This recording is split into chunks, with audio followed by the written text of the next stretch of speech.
Hi friends, কেমন আছো সবাই? আজ তোমাদের আমি একদম একটু অন্যরকম টাইপের একটা রেসিপি নিয়ে শেয়ার করব।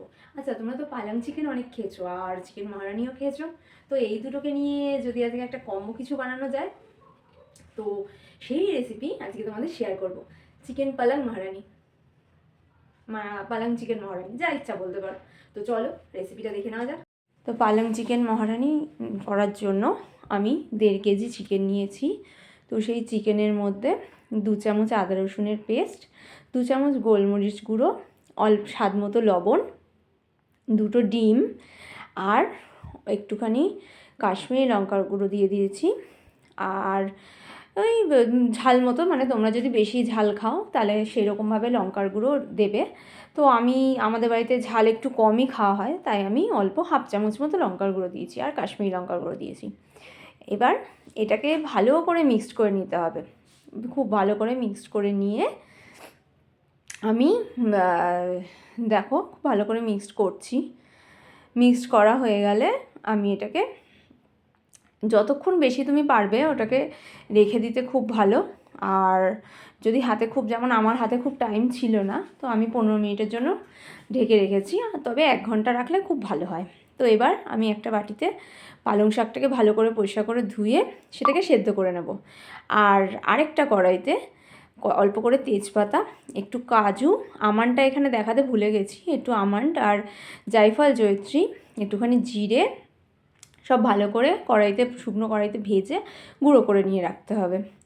তো এদিকে একটা জায়গায় ধনে পাতা আর পুদিনা পাতা ভালো করে নিয়েছি। আর ওই পালং শাক যেটা সেদ্ধ করেছি সেটাকে ভালো করে জল দিয়ে ধুয়ে নিতে হবে, কারণ ঠান্ডা জলে না ধুলে ওই গ্রিন ভাবটা চলে যায়। এর মধ্যে একটুখানি কাঁচা লঙ্কা দিতে হবে আর সামান্য জল দিয়ে এটার একটা মিহি একদম পেস্ট বানিয়ে নিতে হবে। খুব মিহি করেই বানাতে হবে, কোনো লাংস থাকলে হবে না।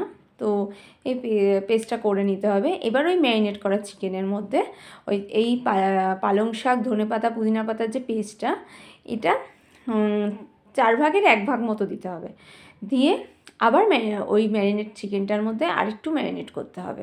মানে ওইটা আমি আধ ঘন্টা রেখেছিলাম ম্যারিনেটটা।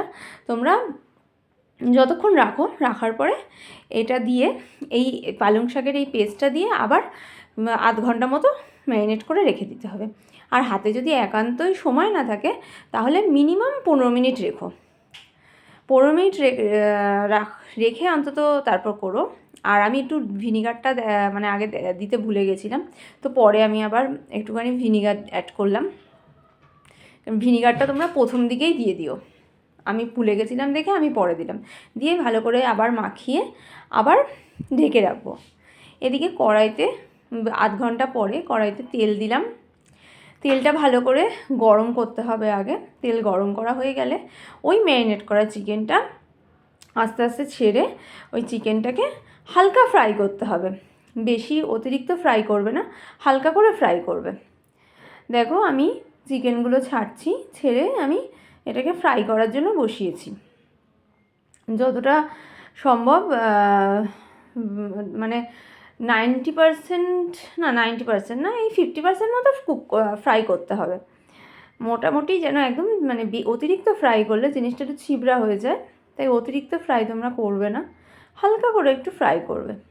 এই অ্যাকচুয়ালি আমার মেয়ে এই ফ্রাই চিকেনটা এত ভালোবাসে যে ওর রান্না করার আগে এই ফ্রাই চিকেনটাই তুলে খেয়ে নেয়, এত পছন্দ করে। দেখো এই ফ্রাই করে রাখছি। এইভাবে আস্তে আস্তে সব চিকেন আমি ফ্রাই করে নিয়েছি, ফ্রাই করে নেব আর কি। তো তার মধ্যে ওই যে পেস্টটা ছিল, যে আর বাদবাকি মানে 4 ভাগের 1 ভাগ পেস্টটা আমি তো ম্যারিনেটে দিয়েছিলাম, আর বাদবাকি যে পেস্টটা ছিল তার মধ্যে আরেকটু টক দই দিয়ে ভালো করে, যাতে কোনো লাম্পস না থাকে, সেটা মিক্সড করে নেব। এদিকে দেখো আমার মোটামুটি অলমোস্ট সব চিকেন ফ্রাই করা হয়ে গেছে।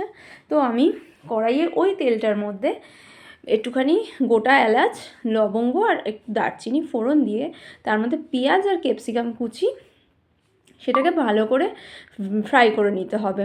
মানে বেশ লাল লাল করে ফ্রাই করে নিতে হবে।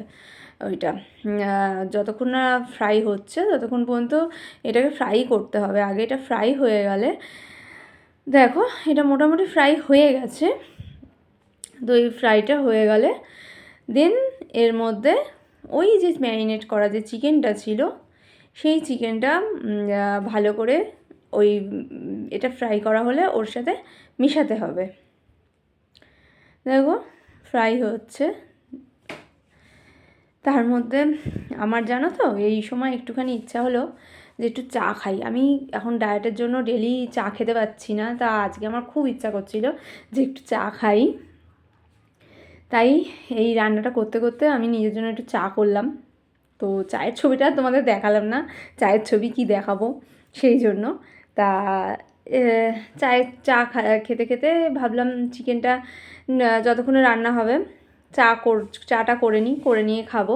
দেখো এই চিকেনগুলো আমি সব দিয়ে দিয়েছি, আর একটু নুন দিয়েছিলাম, কারণ নুনটা একটু সেই সময় প্রথমে দিতে ভুলে গেছিলাম, তো সেই জন্য আমি চিকেনের মধ্যে পরে নুনটা দিয়েছি, অ্যাড করেছি। এবার এটাকে দিয়ে আরেকটু ভালো করে কষতে হবে, ভালো মতো কষতে হবে। গ্যাস একটুখানি মিডিয়াম ফ্লেমে থাকবে এই সময়টা, কারণ গ্যাস বাড়িয়ে রাখলে জিনিসটা একটু পুড়ে যেতে যাওয়ার চান্স থাকে, তাই গ্যাসটা মিডিয়াম ফ্লেমে থাকবে। তো এটাকে ভালো করে কষানো হয়ে গেলে ওই যে টক দই, পুদিনা পাতা, ধনে পাতা আর পালং শাকের যে পেস্টটা ছিল সেই পেস্টটা দেবো, দিয়ে এবার আবার ভালো করে কষতে থাকবো।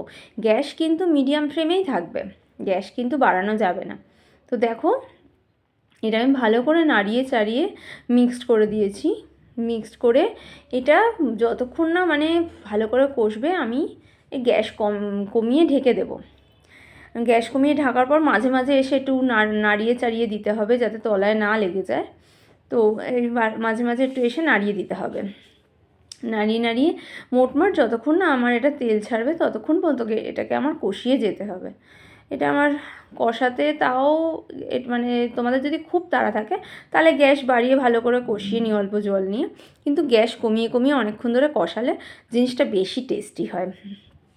দেখো আমার মোটামুটি এখনও কষানো হচ্ছে, আরেকটু হবে, এটা হাফটা হয়েছে কষানো, আর একটু কষা হয়ে গেলে একটা সুন্দর এই সময় একটা সুন্দর যা স্মেল দেয় না, বেশ ভালোই লাগে স্মেলটা।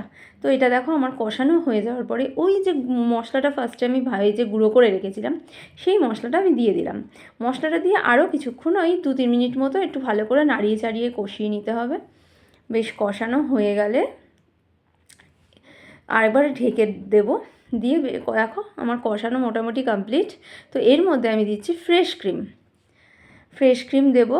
এই ধরো এই 15 গ্রাম পর্যন্ত মতো ফ্রেশ ক্রিম দিয়েছি, আর 1 চামচ বাটার দিয়েছি।